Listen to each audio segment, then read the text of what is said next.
So I'm going to be expanding on the updated algorithm discussion that you had, and I actually talked about something similar, and we both touched based on the updated algorithm essentially eliminates a waste of medical clearance that isn't always needed, which ultimately saves time from the physician's point of view, but also saves money from the patient's point of view or the individual wanting to exercise.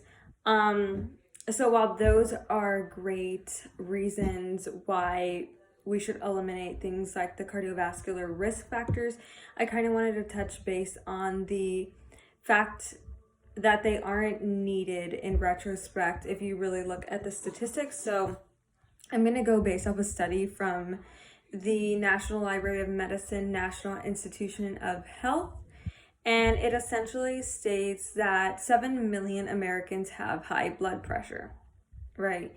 Which is a lot. So if you were to say 7 million people, assuming that they all want to exercise, would need medical clearance because of cardiovascular risk factors, which used to be in it, that would be too much of a flow going into a physician's office.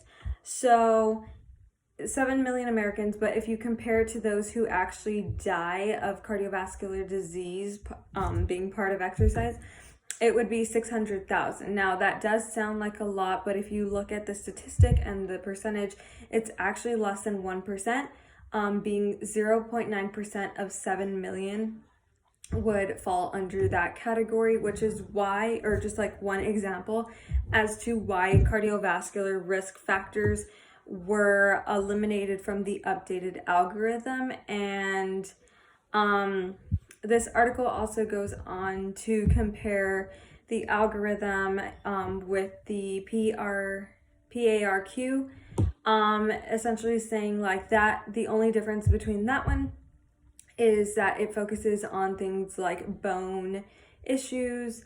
So that one still actually does bring more people into needing medical clearance because it addresses some things that the algorithm does not. But essentially, the updated algorithm does save money. It does save a physician's time, but it also is, there are facts as to why they eliminated some things, and I wanted just to touch base on that.